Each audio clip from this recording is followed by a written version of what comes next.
Baik, selamat pagi teman-teman semua. Assalamualaikum warahmatullahi wabarakatuh. Salam sejahtera untuk teman-teman yang beragama lain. Puji syukur kehadirat Tuhan Yang Maha Kuasa. Pada pagi hari ini kita masih diberikan kesehatan sehingga bisa melanjutkan kembali perkuliahan statistik bisnis pada pagi hari ini. Ini pertemuan terakhir, tapi nanti mungkin bisa jadi saya tambah satu kali lagi pertemuan.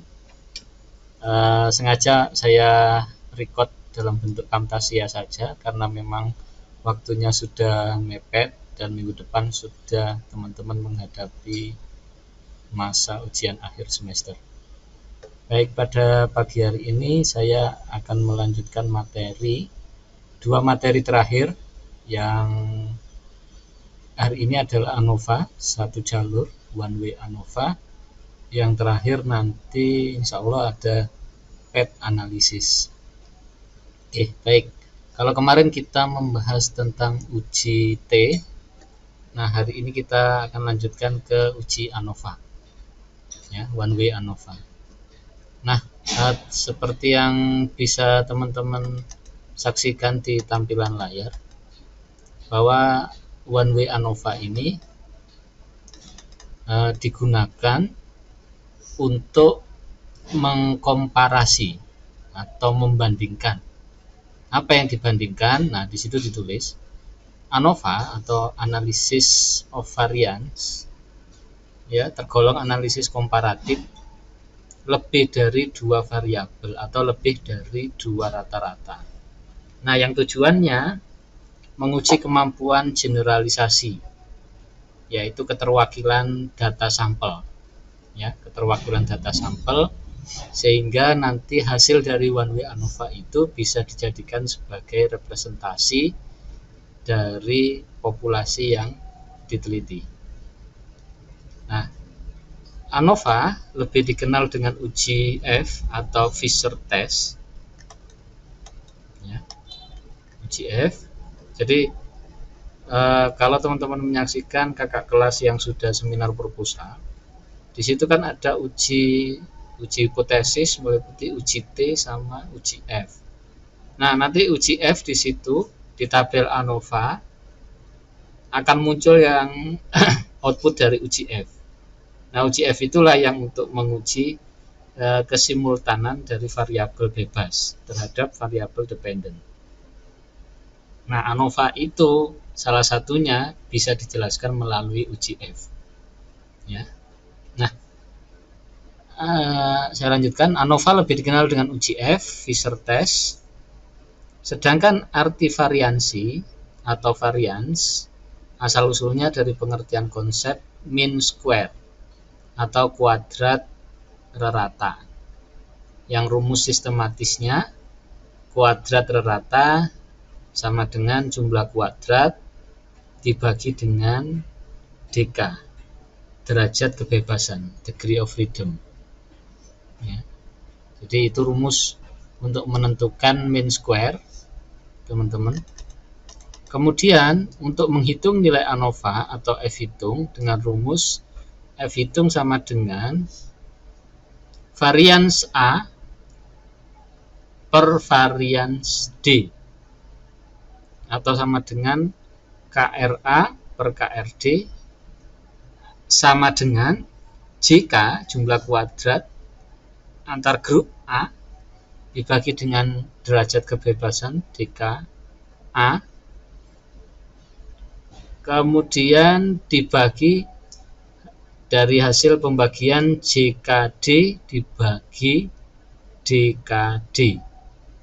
Nah, ini adalah rumus manualnya, teman-teman. Kalau teman-teman menggunakan software SPSS, nanti akan muncul di sana. Tidak menggunakan rumus ini, yang penting teman-teman sudah menginputkan data dengan benar, kemudian langkah-langkah untuk menghitung F hitung sudah benar, nanti akan keluar secara otomatis, ya. Nah, varians dalam grup dapat juga disebut varians kesalahan atau varians galat. Nah, lebih lanjut dapat dirumuskan sebagai berikut, ya. JKA sama dengan sigma X kali AI kuadrat dibagi dengan NAI dikurangi sigma T kuadrat dibagi N. Untuk DKA, ya, derajat kebebasan antar grup, sama dengan A-1. Nah, seperti itu. Kemudian, nah itu bisa juga dilihat teman-teman.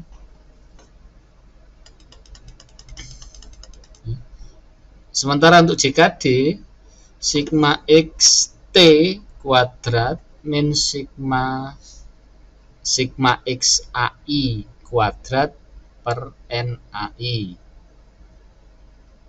Nah, ini digunakan untuk menentukan DKD, derajat kebebasan untuk yang varians dalam grup, ya. N-A. Nah, itu untuk rumus perhitungannya. Kemudian langkah-langkah untuk melakukan uji ANOVA. Uji ANOVA satu jalur, ya teman-teman, one way ANOVA. Diasumsikan bahwa data dipilih secara acak, berdistribusi normal, dan variannya homogen. Nah, ini syarat untuk uji ANOVA, teman-teman. Jadi data yang sudah dikumpulkan oleh peneliti itu harus diuji apakah data itu sudah berdistribusi normal, kemudian variannya homogen. Kalau variannya heterogen berarti tidak bisa diuji ANOVA, ya. Nah, langkah pertama sama seperti uji-uji sebelumnya, membuat hipotesis alternatif dan hipotesis nul dalam bentuk kalimat. Langkah yang kedua, membuat hipotesis alternatif dan hipotesis nul dalam bentuk statistik.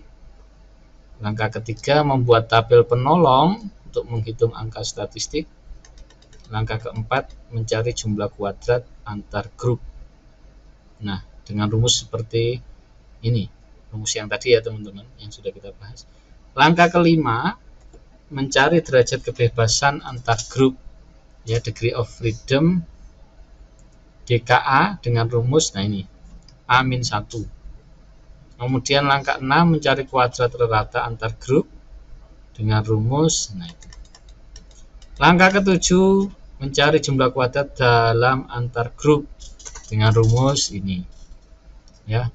Pak, kok nggak dibaca rumusnya? Ya, ini nanti teman-teman tidak akan menggunakan rumus ini secara manual, semuanya akan digunakan dalam SPSS. Jadi yang penting teman-teman memahami, ya, bahwa rumus yang ada di software SPSS itu ternyata seperti ini penjabarannya. Nah, langkah yang ke-10, mencari nilai F hitung. Langkah 11, menentukan kaidah pengujian. Kaidahnya seperti apa? Jika F hitung lebih dari F tabel, maka H0, hipotesis 0, ditolak, ya, yang berarti juga signifikan, artinya signifikan. F hitung kurang dari F tabel, maka H0 diterima, yang artinya tidak signifikan.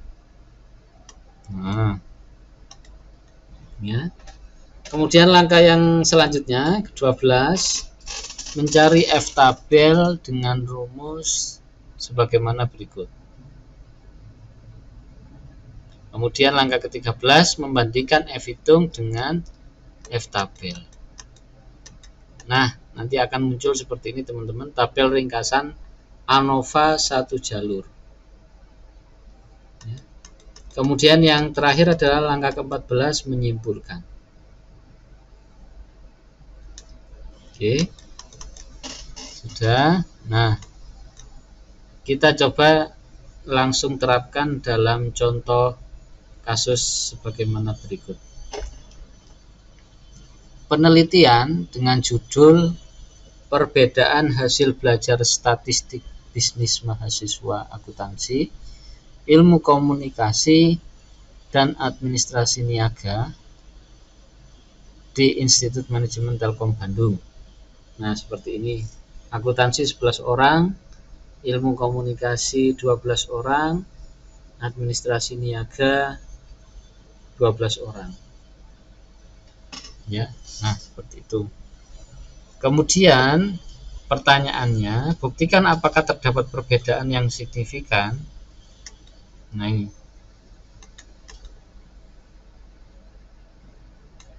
Nah, langkah-langkah menjawab uji ANOVA satu jalur. Diasumsikan bahwa data dipilih secara acak, berdistribusi normal, dan variannya homogen. Ya.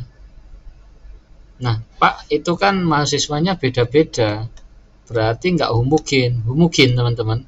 Ini 11 orang akuntansi kan? Ya. Nah, 11 orang. Yang membuat homogen adalah mereka sama-sama belajar tentang statistika bisnis. Nah, itu yang membuat mereka homogen. Walaupun dari program studi ya, kampusnya tetap sama, walaupun program studi yang berbeda, tetapi fokusnya adalah di mahasiswa yang belajar mengambil statistika bisnis. Nah, fokusnya di situ. Jadi nanti kita akan komparasikan apakah ada perbedaan. Langkah pertama membuat HA, hipotesis alternatif, dan H0 dalam bentuk kalimat. Seperti yang sudah saya sampaikan, hipotesis alternatif itu selalu positif, teman-teman. Ada perbedaan yang signifikan hasil belajar statistika bisnis mahasiswa akuntansi, ilmu komunikasi, dan administrasi niaga di Institut Manajemen Telkom Bandung. Nah, administrasi niaga itu nama administrasi bisnis terdahulu. Jadi sebelum berubah menjadi administrasi bisnis, nama kita dulu adalah administrasi niaga, teman-teman. Kemudian hipotesis 0, ya, tidak ada perbedaan yang signifikan hasil belajar statistik bisnis antara mahasiswa akuntansi, ilmu komunikasi, dan administrasi niaga di Institut Manajemen Telkom Bandung. Nah, langkah selanjutnya, langkah kedua, HA itu selalu positif, ya, sehingga A1 tidak sama dengan A2. A2 sama dengan A3. Nah, ini rumus ya, teman-teman, rumus seperti ini. Kemudian hipotesis 0, A1 sama dengan A2 sama dengan A3. Oke. Ya. Langkah yang ketiga, membuat tabel penolong untuk menghitung angka statistik. Tadi hasil dari pengumpulan data, A1 itu adalah mahasiswa akuntansi, A2 itu ilmu komunikasi, A3 itu administrasi niaga. Gitu ya. Itu masukkan datanya ke tabel penolong yang sudah kita buat. Nah, ini masukkan 6857766. Nah, dimasukkan 6857766 ya kan. Masukkan. Kemudian kita hitung untuk yang N jumlah sampelnya akuntansi 11 orang ya. A2 untuk ilmu komunikasi 12, A3 untuk administrasi niaga 12, sehingga total ya, total keseluruhan sampel adalah ini. Berapa? 35. Ini 24 tambah 11 ya 35. Sigma X. Nah, ini kan X, teman-teman. Sigma X berarti ya, sigma X kita hitung ya. Untuk yang akuntansi 73, kemudian yang ilmu komunikasi 71, kemudian administrasi niaga 90 ya, sigma X nya. Nah, Pak, dari mana itu nilai sigma X? Itu adalah nilai, teman-teman, nilai yang diperoleh oleh mereka ya. Sigma X nya berapa? Total ya, totalnya ini Boleh dihitung ya, boleh dihitung silakan. Totalnya 73. Kemudian yang ini totalnya 71. Kemudian yang ini 90. Ya, boleh dihitung teman-teman. Oke, kita coba hitung ya, kita coba hitung satu aja. Oke. 6, 8, 14 ditambah berapa ini? 12 ditambah ini 13 ditambah 14 ditambah 13 ya, tambah 7 20. Ya. Nah, betul kan? 73. Nah, yang lain juga seperti itu. Jadi totalnya sigma X itu adalah total dari sampel nilai dari mahasiswa nomor urut 1 sampai 11. Totalnya seperti itu. Oke. Kemudian sigma X kuadrat dibagi ya sigma X kuadrat ya teman-teman, berarti sigma X kuadrat dikuadratkan ya, X kuad ini dikuadratkan 66, 36, 88, 64, nanti totalnya berapa? Nah, totalnya ini ya, jadi bukan Pak ini dikuadratkan, bukan 73 kalau dikuadratkan kan lebih dari itu, lebih besar lagi ya. Coba kalau mau nggak percaya hitung aja. Hasilnya 5329. Jadi sigma X kuadrat itu adalah X1 ini 6, berarti X1 kuadrat 36, X2 8, berarti X2 kuadrat 64. Nah, itu total dari kuadrat itu ditambah, dijumlahkan ya, sebanyak 11 angka itu, sehingga ketemu 943. Sama halnya dengan ilmu komunikasi dan administrasi niaga. Sehingga sigma X kuadrat ini adalah total ini tambah ini 2066. Oke, sudah. Nah, rata-ratanya X bar ini atau X topi ya, ada yang bilang seperti itu. Rata-ratanya berapa? Ini 943 ini 73 dibagi 11, teman-teman. Bukan yang kita hitung ya, 73 dibagi 11. Nah, 6,63, 6,64. Oh, boleh ini 3 angka belakang koma, 636. Ya, betul. Ya. Jadi X bar itu adalah sigma X dibagi dengan 73 dibagi dengan N, 11. 71 dibagi 12, 90 dibagi 12 berapa? Kemudian sigma X kuadrat per NAI. Ya, sigma X kuadrat ini hasilnya dibagi dengan N. N-nya berapa? 11. AI. AI-nya dihitung nanti ya. Nah, nanti ketemu seperti ini. Ya. Varian, nah Pak, gimana rumusnya? Rumusnya yang tadi itu, yang di atas tadi, ya. Nah, yang hitung ini. Nah, yang atas ini, ya. Oke. Ini kalau pakai software kita tidak menghitung lagi, teman-teman, tidak menghitung manual lagi ya. Hitung manual lagi. Oke, saya langsung ke mana tadi?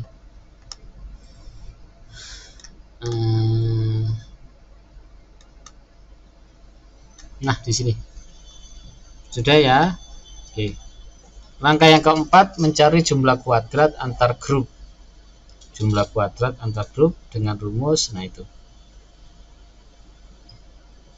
masukkan hasil perhitungan tadi, sigma X AI kuadrat itu berarti 73 kuadrat ya, ditambah dengan sigma T kuadrat, mohon maaf, dikurangi, dibagi dulu NAI, jumlah sampel ya, jumlah sampel untuk ini kan yang 11 ini adalah akuntansi ya, 12 jumlah sampelnya mahasiswa ilmu komunikasi 12 yang dijadikan sampel. Kemudian 12 yang satunya ini adalah jumlah mahasiswa administrasi niaga yang dijadikan sampel. Sudah. Kemudian dikuadratkan sigma X AI 73 kuadrat. Kemudian yang ilmu komunikasi 71 kuadrat, administrasi niaga 90 kuadrat. Ya. Oke.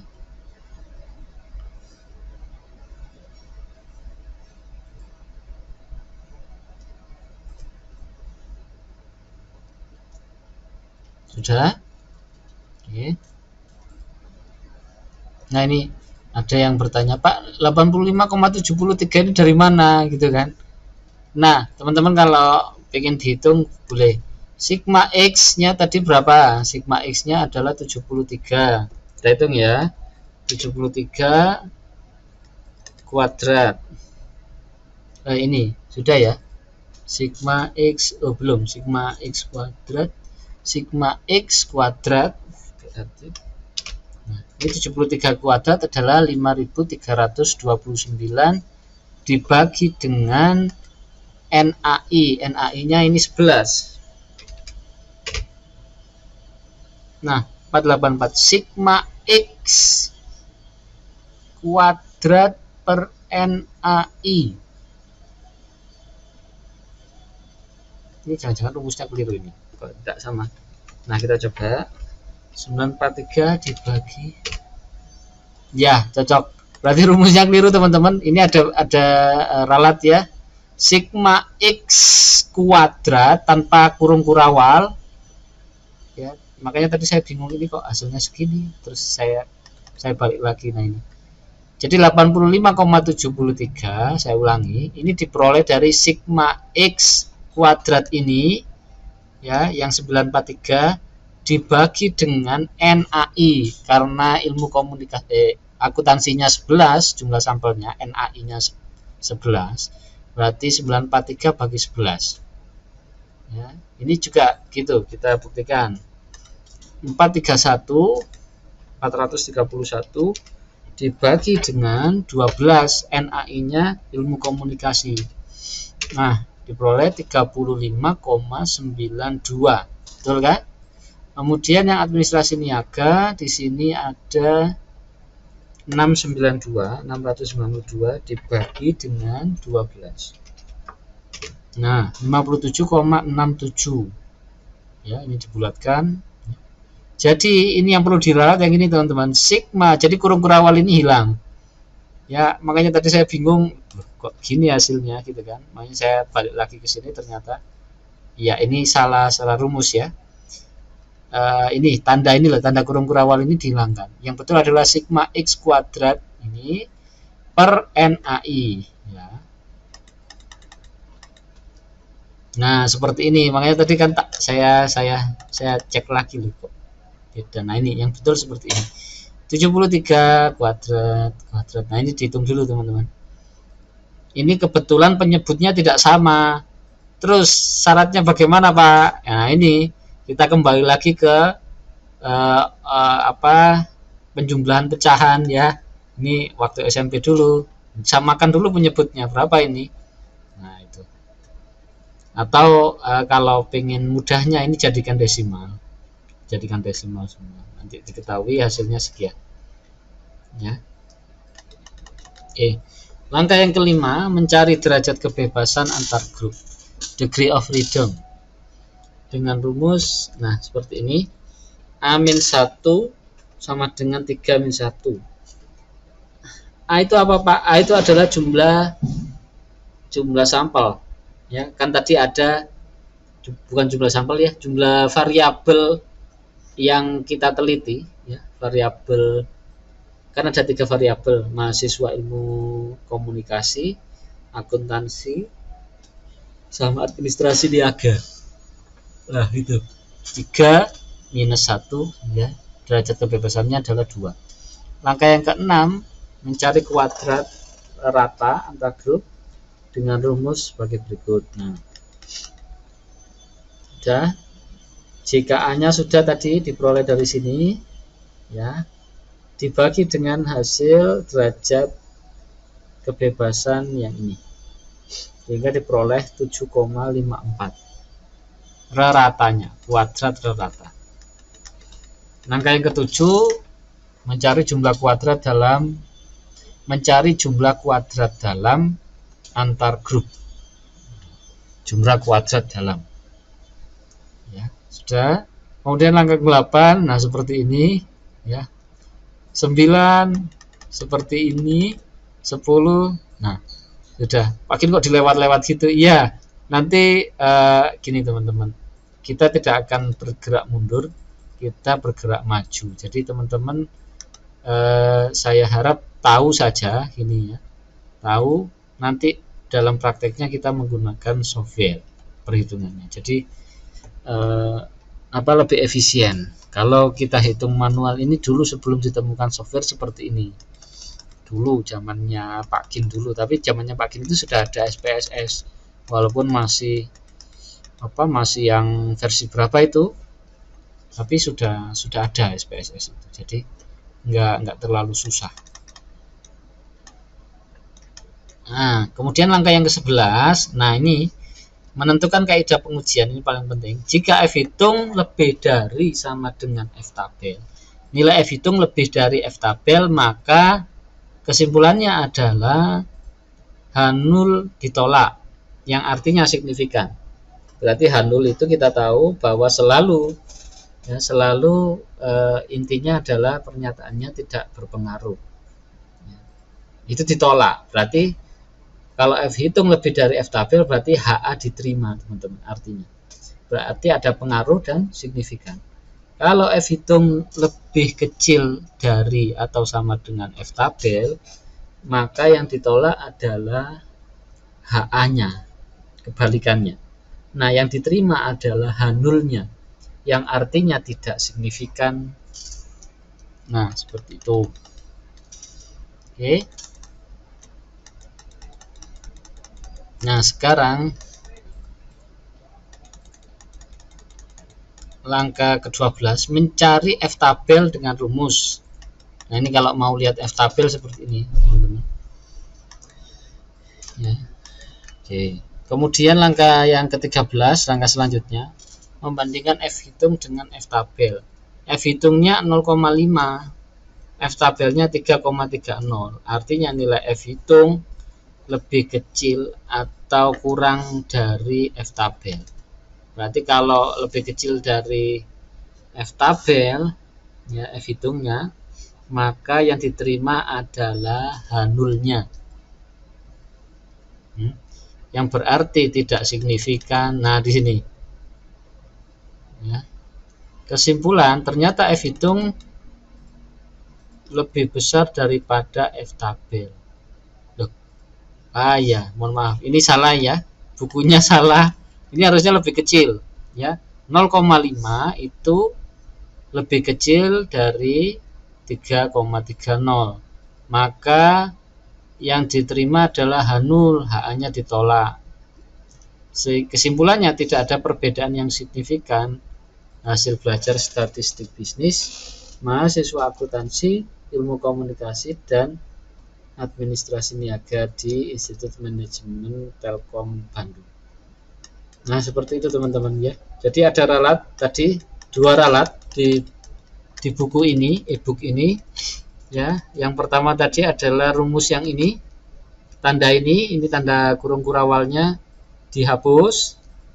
Yang kedua, kesimpulan yang ini.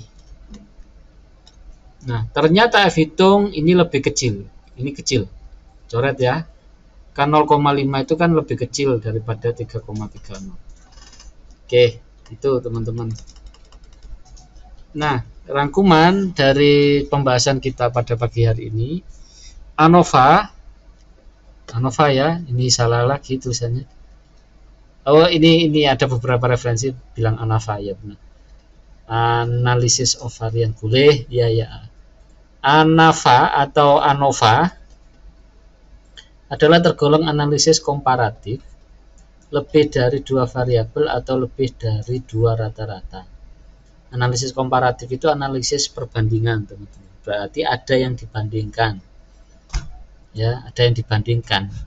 Jadi berarti ada 2, Pak. Ya, data minimal 2. Jadi objek atau variabelnya ada 2. Karena perbandingan, analisis komparasi. Kalau hanya 1 variabelnya berarti bukan komparasi, ya, bukan komparasi. Tujuannya untuk membandingkan lebih dari 2 rata-rata. Gunanya untuk menguji kemampuan generalisasi, ya, artinya data sampel dianggap dapat mewakili populasi. Ya. Oke, sudah itu teman-teman. Sekilas pembahasan tentang ANOVA atau ANAVA tadi, ada yang ya ANAVA ya, Analysis of Variance. Jadi kesimpulannya, ANOVA digunakan untuk menganalisa komparatif, untuk mengambil kesimpulan atau generalisasi untuk merepresentasikan suatu populasi. Nah, itu ya teman-teman. Oke, baik, untuk hari ini saya cukupkan, kurang lebihnya mohon maaf. Nanti kalau ada pertanyaan kita diskusikan bersama. Saya akhiri, selamat pagi. Assalamualaikum warahmatullahi wabarakatuh. Salam sejahtera untuk teman-teman yang beragama.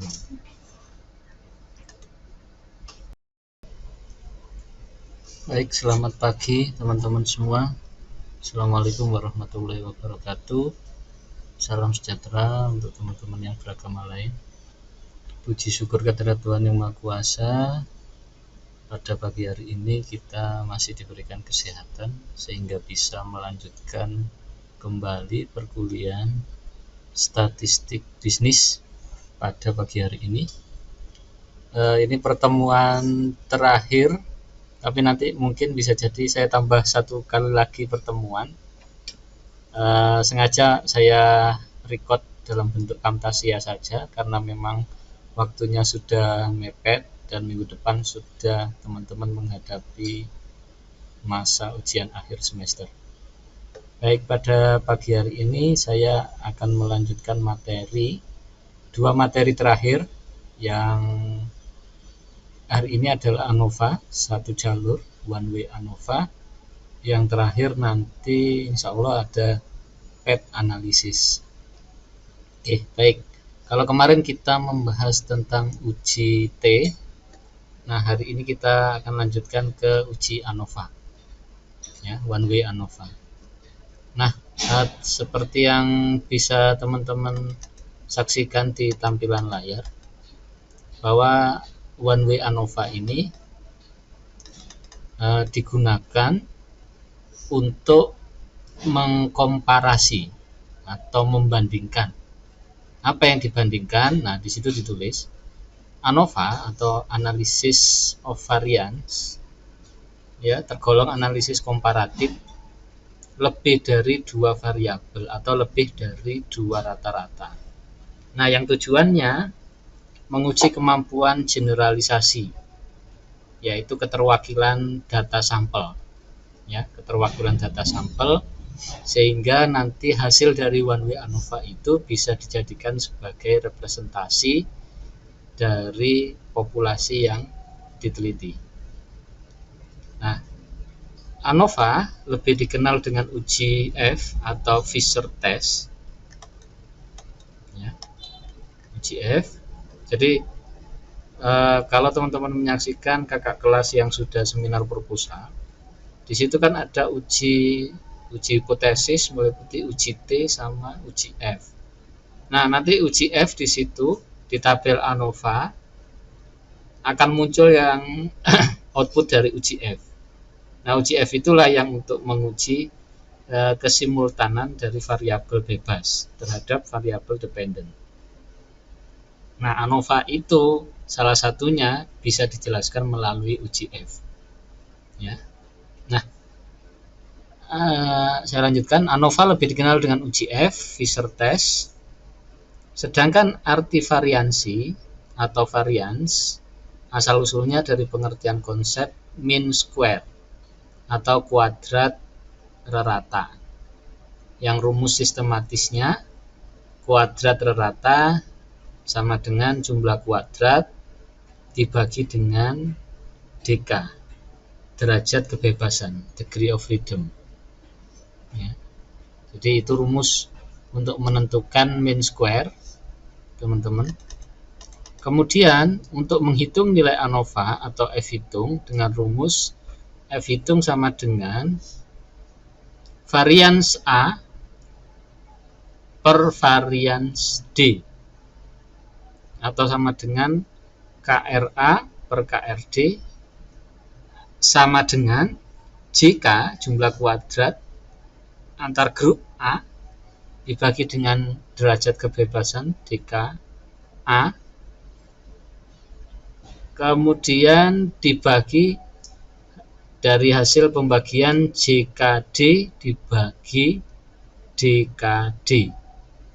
Nah, ini adalah rumus manualnya teman-teman. Kalau teman-teman menggunakan software SPSS nanti akan muncul di sana tidak menggunakan rumus ini. Yang penting teman-teman sudah menginputkan data dengan benar, kemudian langkah-langkah untuk menghitung F-hitung sudah benar, nanti akan keluar secara otomatis. Ya. Nah, varians dalam grup dapat juga disebut varians kesalahan atau varians galat. Nah, lebih lanjut dapat dirumuskan sebagai berikut. Ya. JKA sama dengan sigma X kali AI kuadrat dibagi dengan NAI dikurangi sigma T kuadrat dibagi N. Untuk DKA ya, derajat kebebasan antar grup sama dengan A-1. Nah, seperti itu. Kemudian nah itu bisa juga dilihat teman-teman.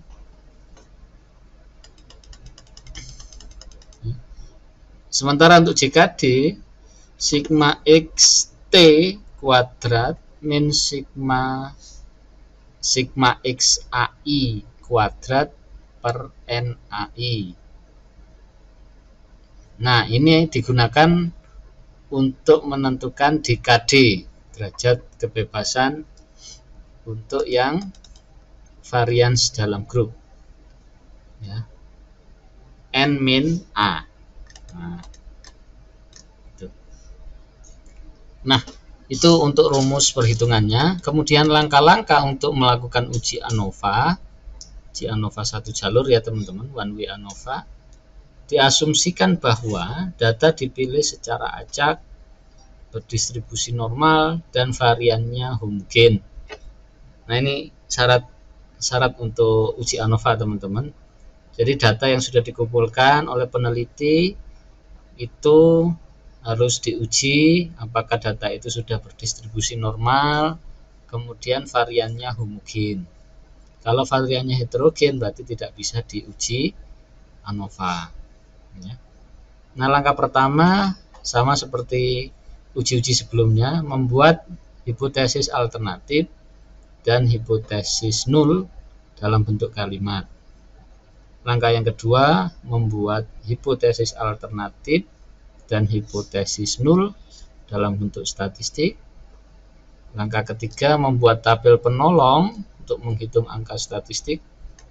Langkah keempat, mencari jumlah kuadrat antar grup. Nah, dengan rumus seperti ini, rumus yang tadi ya teman-teman, yang sudah kita bahas. Langkah kelima, mencari derajat kebebasan antar grup. Ya, degree of freedom DKA dengan rumus nah ini A-1. Kemudian langkah 6 mencari kuadrat rata antar grup dengan rumus nah itu. Langkah ketujuh mencari jumlah kuadrat dalam antar grup dengan rumus ini. Ya. Pak kok nggak dibaca rumusnya? Ya. Ini nanti teman-teman tidak akan menggunakan rumus ini secara manual. Semuanya akan digunakan dalam SPSS. Jadi yang penting teman-teman memahami ya, bahwa rumus yang ada di software SPSS itu ternyata seperti ini penjabarannya. Nah, langkah yang ke-10 mencari nilai F-hitung. Langkah 11 menentukan kaidah pengujian. Kaidahnya seperti apa? Jika F-hitung lebih dari F-tabel, maka H0 hipotesis 0 ditolak. Ya. yang berarti juga signifikan, artinya signifikan. F hitung kurang dari F tabel, maka H0 diterima, yang artinya tidak signifikan. Nah, ya. Kemudian langkah yang selanjutnya, ke-12, mencari F tabel dengan rumus sebagaimana berikut. Kemudian langkah ke-13, membandingkan F hitung dengan F tabel. Nah, nanti akan muncul seperti ini teman-teman, tabel ringkasan ANOVA satu jalur. Kemudian yang terakhir adalah langkah ke-14, menyimpulkan. Oke, sudah. Nah, kita coba langsung terapkan dalam contoh kasus sebagaimana berikut.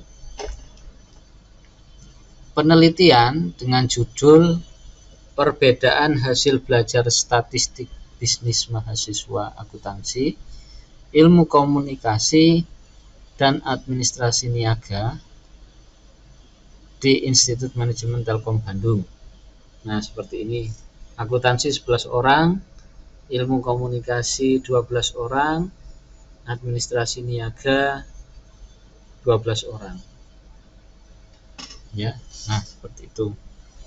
Kemudian pertanyaannya, buktikan apakah terdapat perbedaan yang signifikan.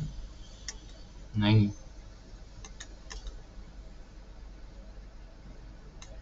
Nah, langkah-langkah menjawab uji ANOVA satu jalur, diasumsikan bahwa data dipilih secara acak, berdistribusi normal, dan variannya homogen. Ya. Nah, Pak, itu kan mahasiswanya beda-beda, berarti nggak homogen. Homogen, teman-teman. Ini 11 orang akuntansi kan? Ya. Nah, 11 orang. Yang membuat homogen adalah mereka sama-sama belajar tentang statistika bisnis. Nah, itu yang membuat mereka homogen. Walaupun dari program studi ya, kampusnya tetap sama, walaupun program studi yang berbeda, tetapi fokusnya adalah di mahasiswa yang belajar mengambil statistika bisnis. Nah, fokusnya di situ. Jadi nanti kita akan komparasikan apakah ada perbedaan. Langkah pertama, membuat HA, hipotesis alternatif, dan H0 dalam bentuk kalimat. Seperti yang sudah saya sampaikan, hipotesis alternatif itu selalu positif, teman-teman. Ada perbedaan yang signifikan hasil belajar statistika bisnis mahasiswa akuntansi, ilmu komunikasi, dan administrasi niaga di Institut Manajemen Telkom Bandung. Nah, administrasi niaga itu nama administrasi bisnis terdahulu. Jadi sebelum berubah menjadi administrasi bisnis, nama kita dulu adalah administrasi niaga, teman-teman. Kemudian hipotesis 0, ya, tidak ada perbedaan yang signifikan hasil belajar statistik bisnis antara mahasiswa akuntansi, ilmu komunikasi, dan administrasi niaga di Institut Manajemen Telkom Bandung. Nah, langkah selanjutnya, langkah kedua, HA itu selalu positif, ya, sehingga A1 tidak sama dengan A2. A2 sama dengan A3. Nah, ini rumus ya, teman-teman. Rumus seperti ini. Kemudian hipotesis 0, A1 sama dengan A2 sama dengan A3. Oke. Ya. Langkah yang ketiga, membuat tabel penolong untuk menghitung angka statistik. Tadi hasil dari pengumpulan data, A1 itu adalah mahasiswa akuntansi, A2 itu ilmu komunikasi, A3 itu administrasi niaga. Gitu ya. Itu masukkan datanya ke tabel penolong yang sudah kita buat. Nah, ini masukkan 6857766. Nah, dimasukkan 6857766 ya kan. Masukkan. Kemudian kita hitung untuk yang N jumlah sampelnya akuntansi 11 orang ya. A2 untuk ilmu komunikasi 12, A3 untuk administrasi niaga 12, sehingga total ya, total keseluruhan sampel adalah ini. Berapa? 35. Ini 24 tambah 11 ya 35. Sigma X. Nah, ini kan X teman-teman. Sigma X berarti ya, sigma X kita hitung ya. Untuk yang akuntansi 73, kemudian yang ilmu komunikasi 71, kemudian administrasi niaga 90 ya, sigma X nya. Nah, Pak, dari mana itu nilai sigma X? Itu adalah nilai teman-teman, nilai yang diperoleh oleh mereka ya. Sigma X nya berapa? Total ya, totalnya ini boleh dihitung ya, boleh dihitung silakan. Totalnya 73. Kemudian yang ini totalnya 71. Kemudian yang ini 90 ya, boleh dihitung teman-teman. Oke, kita coba hitung ya, kita coba hitung satu aja. Oke, 6, 8, 14 ditambah berapa ini, 12 ditambah ini 13 ditambah 14 ditambah 13 ya, tambah 7 20 ya. Nah betul kan 73. Nah, yang lain juga seperti itu. Jadi totalnya sigma X itu adalah total dari sampel nilai dari mahasiswa nomor urut 1 sampai 11. Totalnya seperti itu. Oke. Kemudian sigma X kuadrat dibagi ya, sigma X kuadrat ya teman-teman, berarti sigma X kuadrat dikuadratkan ya. X kuad ini dikuadratkan 66, 36, 88, 64, nanti totalnya berapa? Nah, totalnya ini ya. Jadi bukan Pak ini dikuadratkan, bukan. 73 kalau dikuadratkan kan lebih dari itu, lebih besar lagi ya. Coba kalau mau nggak percaya hitung aja. Hasilnya 5329.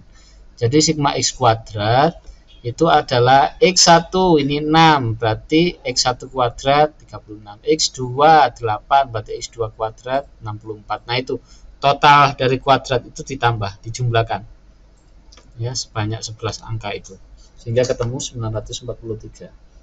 Sama halnya dengan ilmu komunikasi dan administrasi niaga. Sehingga sigma X kuadrat ini adalah total ini tambah ini 2066. Oke, sudah. Nah, rata-ratanya X bar ini atau X topi ya, ada yang bilang seperti itu. Rata-ratanya berapa? Ini 943, ini 73 dibagi 11 teman-teman. Bukan yang kita hitung ya, 73 dibagi 11. Nah, 6,63, 6,64. Oh, boleh ini 3 angka belakang koma, 636. Ya, betul. Ya. Jadi X bar itu adalah sigma X dibagi dengan 73 dibagi dengan N 11. 71 dibagi 12, 90 dibagi 12 berapa? Kemudian sigma X kuadrat per NAI. Ya, sigma X kuadrat ini hasilnya dibagi dengan N. N-nya berapa? 11. AI. AI-nya dihitung nanti ya. Nah, nanti ketemu seperti ini. Ya. Varian, nah Pak, gimana rumusnya? Rumusnya yang tadi itu, yang di atas tadi, ya. Nah, yang hitung ini. Nah, yang atas ini, ya. Oke. Ini kalau pakai software kita tidak menghitung lagi, teman-teman, tidak menghitung manual lagi ya. Hitung manual lagi. Oke, saya langsung ke mana tadi?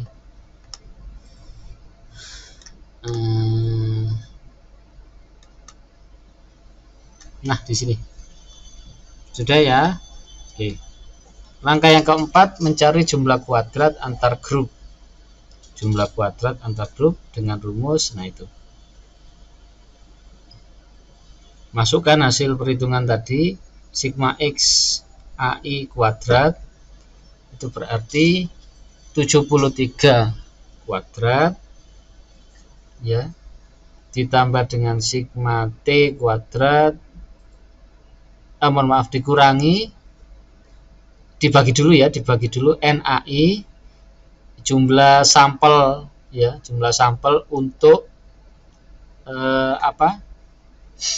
ini kan yang 11 ini adalah akuntansi ya, 12 jumlah sampelnya mahasiswa ilmu komunikasi 12 yang dijadikan sampel, kemudian 12 yang satunya ini adalah jumlah mahasiswa administrasi niaga yang dijadikan sampel. Sudah. Kemudian dikuadratkan sigma x AI 73 kuadrat, kemudian yang ilmu komunikasi 71 kuadrat, administrasi niaga 90 kuadrat ya. Oke.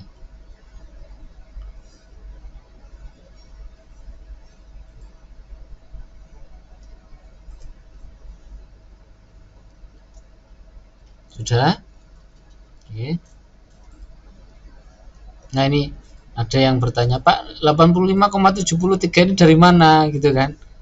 Nah, teman-teman kalau pengen dihitung boleh. Sigma X-nya tadi berapa? Sigma X-nya adalah 73. Kita hitung ya. 73 kuadrat. Ini sudah ya. Sigma X, belum. Sigma X kuadrat. Sigma X kuadrat. Nah, ini 73 kuadrat adalah 5329 dibagi dengan NAI. NAI-nya ini 11. Nah, 484 sigma X kuadrat per NAI. Ini jangan-jangan rumusnya keliru ini. Kok tidak sama? Nah, kita coba 943 dibagi. Ya, cocok. Berarti rumusnya keliru, teman-teman. Ini ada ralat ya. Sigma X kuadrat tanpa kurung kurawal ya, makanya tadi saya bingung ini kok hasilnya segini, terus saya balik lagi. Nah, ini jadi 85,73, saya ulangi, ini diperoleh dari sigma X kuadrat ini ya, yang 943 dibagi dengan NAI, karena ilmu komunikasi akuntansinya 11 jumlah sampelnya, NAI-nya 11, berarti 943 bagi 11 ya. Ini juga gitu, kita buktikan. 431 dibagi dengan 12, NAI-nya ilmu komunikasi. Nah, diperoleh 35,92. Betul kan?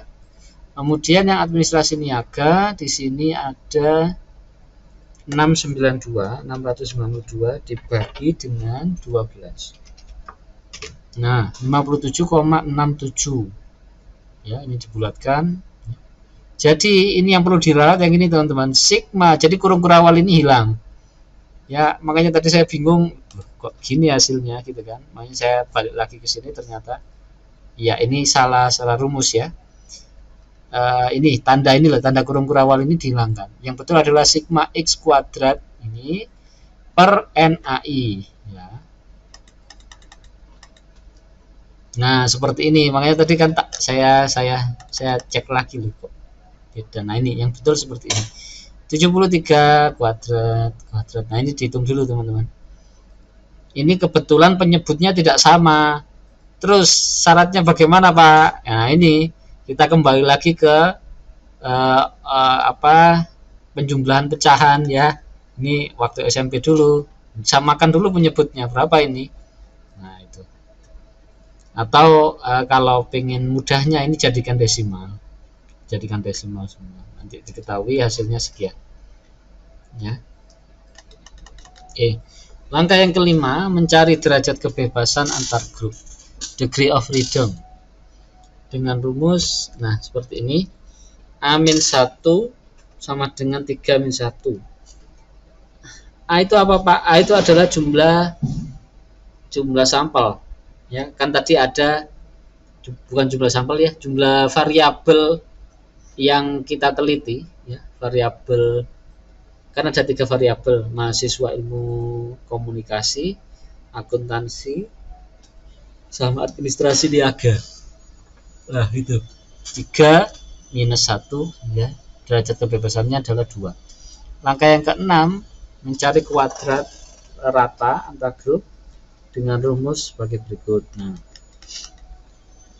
sudah, jika A-nya sudah tadi diperoleh dari sini ya, dibagi dengan hasil derajat kebebasan yang ini, sehingga diperoleh 7,54 reratanya, kuadrat rata. Langkah yang ketujuh, mencari jumlah kuadrat dalam antar grup, jumlah kuadrat dalam ya, sudah. Kemudian langkah ke-8, nah seperti ini ya, 9 seperti ini, 10, nah sudah. Makin kok dilewat-lewat gitu. Iya, nanti gini teman-teman, kita tidak akan bergerak mundur, kita bergerak maju. Jadi teman-teman, saya harap tahu saja ini ya, tahu, nanti dalam prakteknya kita menggunakan software perhitungannya. Jadi lebih efisien. Kalau kita hitung manual ini dulu sebelum ditemukan software seperti ini. Dulu zamannya Pak Gin dulu, tapi zamannya Pak Gin itu sudah ada SPSS. Walaupun masih yang versi berapa itu, tapi sudah ada SPSS itu. Jadi enggak terlalu susah. Nah, kemudian langkah yang ke-11, nah ini menentukan kaidah pengujian, ini paling penting. Jika F hitung lebih dari sama dengan F tabel, nilai F hitung lebih dari F tabel, maka kesimpulannya adalah H0 ditolak, yang artinya signifikan. Berarti H0 itu kita tahu bahwa selalu intinya adalah pernyataannya tidak berpengaruh. Itu ditolak. Berarti kalau F hitung lebih dari F tabel, berarti HA diterima, teman-teman. Artinya berarti ada pengaruh dan signifikan. Kalau F hitung lebih kecil dari atau sama dengan F tabel, maka yang ditolak adalah HA-nya, kebalikannya. Nah, yang diterima adalah H0-nya, yang artinya tidak signifikan. Nah, seperti itu. Oke. Nah, sekarang langkah ke-12, mencari F tabel dengan rumus. Nah, ini kalau mau lihat F tabel seperti ini, teman-teman. Ya. Oke. Kemudian langkah yang ke-13, langkah selanjutnya, membandingkan F hitung dengan F tabel. F hitungnya 0,5, F tabelnya 3,30. Artinya nilai F hitung lebih kecil atau kurang dari F tabel.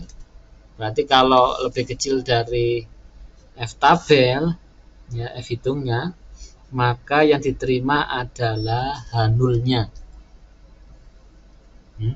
Yang berarti tidak signifikan. Nah, di sini ya, kesimpulan ternyata F hitung lebih besar daripada F tabel. Ya, mohon maaf, ini salah ya, bukunya salah.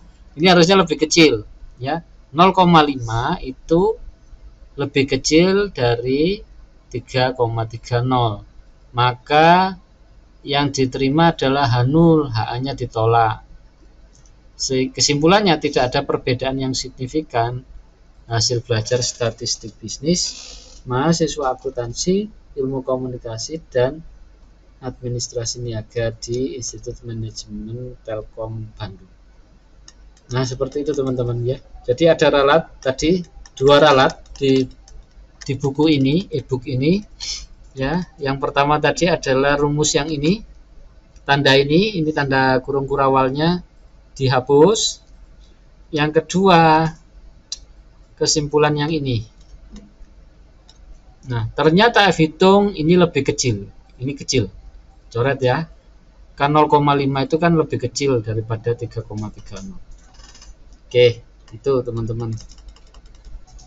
Nah, rangkuman dari pembahasan kita pada pagi hari ini, ANOVA ya, ini salah lagi tulisannya. Oh, ini ada beberapa referensi bilang ANOVA ya benar. Analysis of varian boleh, ya.